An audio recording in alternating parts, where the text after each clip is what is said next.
Hola Iglesia, buenas noches, bienvenidos a este lunes de estudio donde continuamos viendo el libro de Mateo. El día de hoy vamos a ver la parábola del sembrador. Si gustan ir a sus Biblias, a Mateo capítulo 13. Y antes de iniciar, acompáñenme a hacer una oración. Amado Dios y Padre Celestial, Señor, te damos gracias, Padre, porque tú nos permites conocer más de ti, conocer más de tu palabra, Señor. Que sea tu Espíritu Santo llevándonos a toda verdad. Prepara nuestros corazones, Señor, para que tu palabra se arraigue en él, Padre. Ponemos este tiempo en tus manos, en el nombre de Cristo Jesús. Amén. Y para iniciar, vamos a definir qué es una parábola. Y una parábola son historias cortas que se caracterizan por tener una estructura simple, son fáciles de recordar y son entretenidas. Vienen del griego parábole, que significa comparar o comparación. Algunas características generales de las parábolas es que intentan reflejar la vida cotidiana y sus circunstancias. Dos, intentan llamar la atención acerca de una verdad específica y su aplicación es directa. Se obtiene de forma concreta y no es subjetiva. Más adelante vamos a ver que Jesús mismo da el significado a esta parábola y que se escribieron como medio de enseñanza, confrontación y exposición. Jesús, mediante historias cortas llamadas parábolas, usó objetos y actividades comunes de la vida diaria para ilustrar verdades acerca del reino de Dios. Y con esto en mente vamos a iniciar con Mateo 13. Y dice así: En ese mismo día salió Jesús de la casa y se sentó junto al lago. Era tal la multitud que se reunió para verlo, que él tuvo que subir a una barca donde se sentó, mientras toda la gente estaba de pie en la orilla, y les dijo en parábolas muchas cosas como estas. Un sembrador salió a sembrar. Mientras iba esparciendo la semilla, una parte cayó junto al camino, y llegaron los pájaros y se la comieron.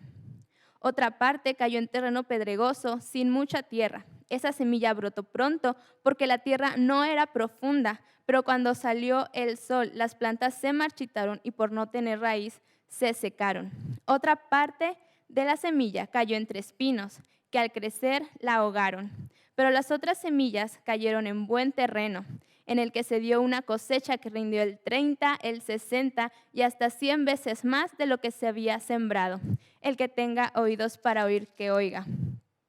Los discípulos se acercaron y le preguntaron, ¿por qué le hablas a la gente en parábolas? A ustedes se les concedió conocer los secretos del reino de los cielos, pero a ellos no. Al que tiene se le dará más y tendrá en abundancia. Al que no tiene, hasta lo poco que tiene se le quitará. Por eso le hablo a ellos en parábolas. Aunque miran, no ven, aunque oyen, no escuchan ni entienden. En ellos se cumple la profecía de Isaías. Por mucho que oigan, no entenderán. Por mucho que vean, no percibirán. Porque el corazón de este pueblo se ha vuelto insensible. Se le han embotado los oídos y se le han cerrado los ojos. De lo contrario, verían con los ojos, oirían con los oídos, entenderían con el corazón, se convertirían y yo los sanaría. Los discípulos entendían y conocían el secreto del reino de los cielos.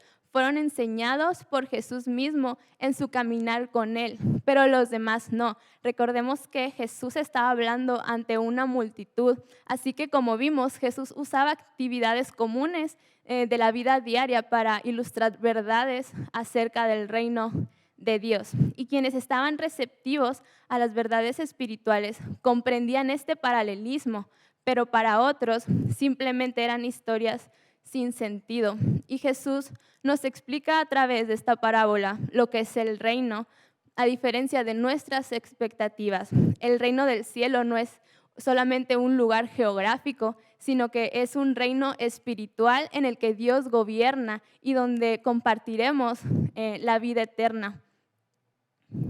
Vemos que dice que en ellos se cumple la profecía de Isaías 6, del 9 al 10. Y entre la multitud quizá había fariseos o muchas personas que aún viendo a Jesús, aún viendo su ministerio, aún escuchándolos, tenían el corazón endurecido y no podían entender quién era realmente Jesús. Y como escribe Mateo, recitando Isaías, es que Mateo estaba interesado en demostrar que lo que había sido profetizado está aconteciendo en ese momento y lo que está aconteciendo ya había sido profetizado. Seguimos leyendo el verso 16 y 17 y dice: dichosos los ojos de ustedes porque ven y sus oídos porque oyen, porque les aseguro que muchos profetas y otros justos anhelaron ver lo que ustedes ven, pero no lo vieron, y oír lo que ustedes oyen, pero no lo oyeron. Después de en el siguiente verso, Jesús mismo va a dar el significado de esta parábola y vamos a poner algo en claro, que el sembrador es el mensajero de Dios o es Dios a través de una persona. El sembrador hace esta acción de sembrar, que es predicar la palabra, y la semilla es la palabra de Dios y se va a sembrar en la tierra, que representa el corazón del hombre. Así que tenemos 4 escenarios o 4 tipos de terreno que nos representan los corazones de las personas que oyen la palabra o la forma en cómo responden al mensaje, es decir, esta receptividad espiritual. Y vamos a continuar leyendo. Verso 18. Escuchen lo que significa la parábola del sembrador. Cuando alguien oye la palabra acerca del reino y no le entiende, viene el maligno y arrebata lo que se sembró en su corazón. Esta es la semilla sembrada junto al camino. Eso quiere decir que al decir que cayeron en el camino, nos está diciendo que es una tierra dura. Y al ser una tierra dura, la semilla no puede penetrar en esa tierra. Es un corazón endurecido. Y son personas que solamente son oyentes, que cuando escuchan el mensaje del Evangelio, se les predica, no ponen atención, no prestan interés en la parábola, en la palabra, y no germina la palabra en su corazón. Es decir, no hay vida espiritual en él. Seguimos leyendo verso 20. El que recibió la semilla que cayó en terreno pedregoso es el que oye la palabra e inmediatamente la recibe con alegría, pero como no tiene raíz, dura muy poco. Cuando surgen problemas o persecución a causa de la palabra, enseguida se aparta de ella. Y este es el que oye la palabra de Dios y generalmente la recibe con gozo y puede decir que sale de la iglesia o termina de escuchar el mensaje y sale animado, sale exhortado, pero en cuando viene la primera dificultad, la primera prueba, se aparta. Y no sé si han visto imágenes de un terreno pedregoso, pero aparentemente se ve un terreno fértil, pero por abajo hay piedras o que estorban el crecimiento de esa semilla. Hay piedras que impiden que la raíz sea profunda. Y esas piedras pueden simbolizar áreas no entregadas a Cristo, que no nos dejan echar raíz en el Evangelio, o pecados que no queremos dejar. Y la parábola en el verso 5 dice que la semilla sí brotó, pero pronto al salir el sol, las plantas se marchitaron, por no tener raíz se secaron. Y como un dato, sabemos que el sol es el que hace posible la fotosíntesis en la planta para que crezca y se haga fuerte, pero si no tiene raíz, el mismo sol que la puede ayudar a fortalecerse y a crecer es el mismo sol que la puede matar y marchitar. Y esto nos quiere decir que si no estamos cimentados en la palabra, si no echamos raíz en cuanto a conocimiento de Cristo, la misma prueba que nos puede ayudar a crecer en oración, en ayuno, en devoción, adoración, puede ser la misma prueba que nos desanime y nos aparte del Evangelio. Seguimos leyendo en el verso 22. El que recibió la semilla que cayó entre espinos es el que oye la palabra, pero las preocupaciones de esta vida y el engaño de las riquezas la ahogan, de modo que ésta no llega a dar fruto. Y esta es una tierra se puede decir, con buenas posibilidades, pero está rodeada de estorbos. Dice Jesús que está rodeada de espinos. Y son personas que se dicen amar a Cristo, pero que no están dispuestas a ponerlo a Él en primer lugar en sus vidas. Quieren usar a Cristo para sus sueños, para sus metas, para sus recursos, pero no quieren usar sus recursos para Cristo o para su obra. Y con recursos no me refiero solamente a esta parte de ofrendar o del diezmo o este recurso monetario, sino estos recursos que implican vida, esfuerzo, tiempo, entrega, devoción. No están dispuestos a dar su vida por Cristo. Y su devoción no está en lo eterno, sino en las cosas materiales. Y terminan siendo ahogadas, terminan siendo absorbidas esas personas por el mundo y no hay ningún fruto. Pero nos queda un cuarto escenario, una cuarta tierra. Y dice el verso 23, pero el que recibió la semilla que cayó en buen terreno es el que oye la palabra y la entiende. Ese produce una cosecha al 30, al 60 y hasta el 100 por uno. Y en esos tiempos, esos porcentajes era algo exorbitante. ¿Por qué? Porque no era como ahora que hay maquinaria que hace esos surcos para que la cosecha esté en orden y haya un mejor rendimiento, sino que antes el sembrador cargaba con su bolsa de semillas, iba caminando en el terreno y simplemente las aventaba. Entonces se topaba con este tipo de terrenos. Entonces, a la hora de la cosecha, obviamente la calidad o la cantidad de cosecha pues no era muy buena. Entonces, al decir que la cosecha rendía hasta un 30 y el 60 del 100 por uno, estamos hablando de algo realmente milagroso. Y una cosecha así, hablando espiritualmente, solo puede ser obra del Espíritu Santo. Y como dice Gálatas 5:22, en cambio, el fruto del Espíritu es amor, alegría, paz, paciencia, amabilidad, bondad, fidelidad, humildad y dominio propio. ¿Y cómo podemos producir estos frutos? Y en Juan 15:4 es muy claro y dice, permanezcan en mí y yo permaneceré en ustedes. Así como ninguna rama puede dar fruto por sí misma, sino que tiene que permanecer en la vid. Así tampoco ustedes pueden dar fruto si no permanecen en mí. Y Colosenses 1:10 dice, para que vivan de manera digna del Señor, agradándole en todo. Esto significa dar fruto en toda buena obra y esa es nuestra meta.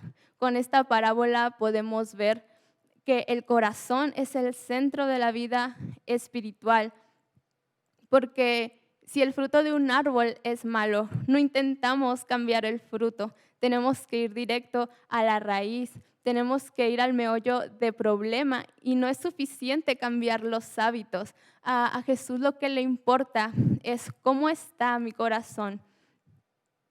Y nos podemos hacer esta pregunta y podemos meditar, ¿qué tipo de tierra soy? Porque el estado del corazón es muy importante.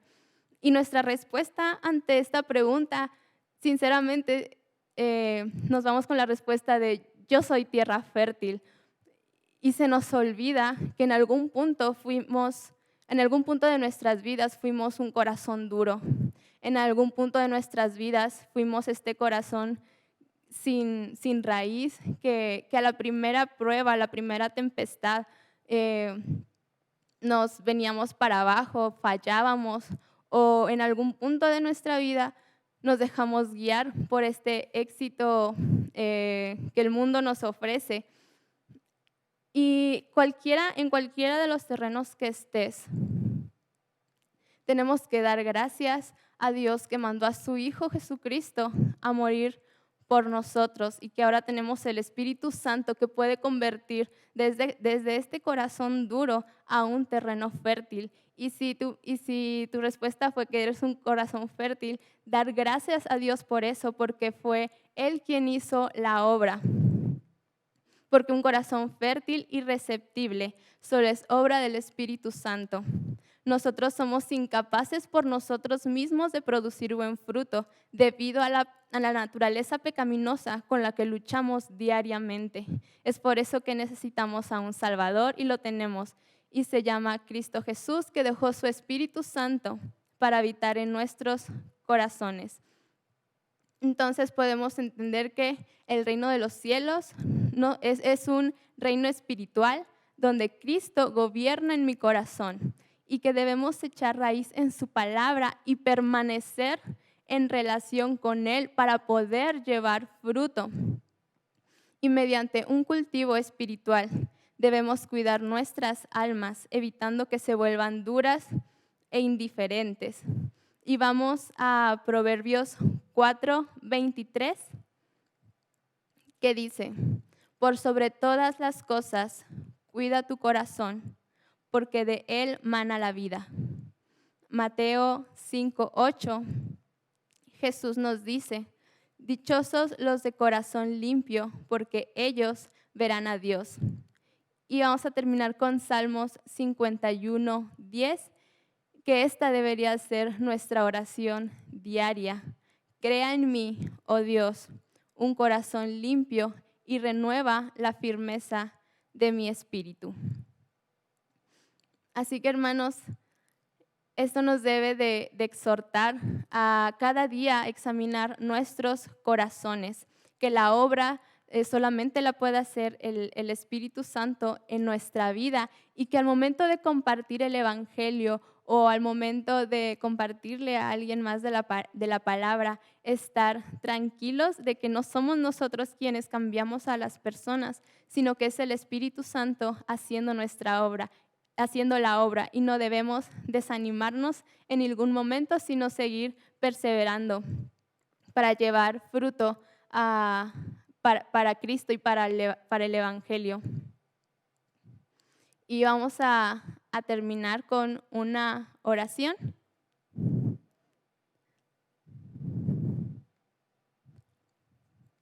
Así que oremos, hermanos. Señor, gracias por este tiempo, gracias por tu palabra en nuestra vida, Señor. Protégenos, Padre, y manténnos alejados de una indiferencia espiritual, Señor.